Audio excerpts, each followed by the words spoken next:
কষ্ট। কখনো কি এমন মনে হয়েছে এই দুটো অক্ষরের শব্দটা আসলে কতটা ভারী? মনে হয় যেন বুকের উপর কেউ একটা বিশাল পাথর চাপা দিয়ে রেখেছে। নিঃশ্বাস নিতে কষ্ট হয়, চারপাশের সবকিছু অর্থহীন মনে হয়। মনে হয় এই অন্ধকার সুড়ঙ্গের কোনো শেষ নেই। আমরা সবাই জীবনে কোনো না কোনো সময় এই পথের যাত্রী। ভালোবাসা হারানোর কষ্ট, স্বপ্ন ভাঙার যন্ত্রণা, অথবা কাছের মানুষের কাছ থেকে পাওয়া অবহেলা, এই সবই আমাদের ভেতরটা একটু একটু করে শেষ করে দেয়। আমরা হাসি মুখে থাকার জন্য অভিনয় করি, কিন্তু ভেতরটা ক্ষয়ে যেতে থাকে।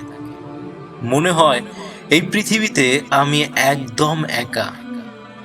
কিন্তু সত্যিটা কি জানেন? কোনো রাতই চিরস্থায়ী নয়। ভোরের আলো ফুটবে।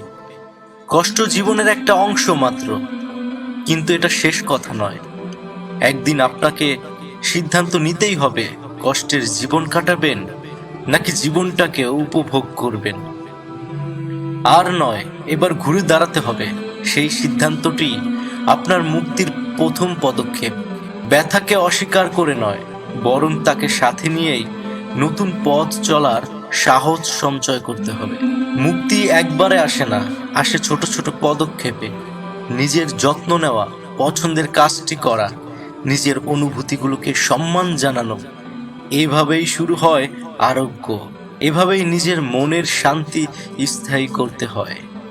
সবকিছু নির্ভর করে আপনার মনের উপর। যদি কষ্টটা অনুভব করতে থাকেন, তাহলে কষ্ট তার থেকেও দ্বিগুণ হতে থাকবে।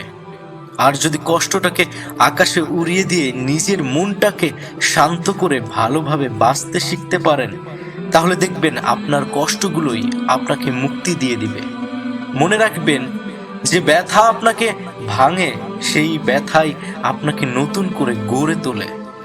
আপনার ভেতরের শক্তিকে আবিষ্কার করুন। আপনি নিজেকে যতটা শক্তিশালী ভাবেন, তার চেয়েও আপনি অনেক বেশি শক্তিশালী। আপনার কষ্টগুলোই আপনার আগামী দিনের শক্তি। আপনি একা নন। এই যুদ্ধটা শুধু আপনার নয়, আপনার মতো হাজারো মানুষের মনে এই একই দুঃখ, এই একই কষ্ট নিয়েই তারা জীবনযাপন করছে। কেউ হয়তো অল্পতেই ঝরে পড়ছে, আবার কেউ নতুন ভোরের আশায় নিজের জীবনটাকে নতুন করে সাজাচ্ছে। বিশ্বাস রাখুন, আপনার জন্য একটি নতুন ভোর অপেক্ষা করছে। জীবনটাকে আরেকটা সুযোগ দিন, কারণ জীবন সুন্দর, আর আপনি সেই সুন্দরের অংশ হওয়ার যোগ্য। মানুষের জীবনে কোনো দুঃখই স্থায়ী নয়, যদি তা অনুভব করতে পারেন। শান্তি একটা অনুভূতি, এটাকে অনুভব করতে হয়।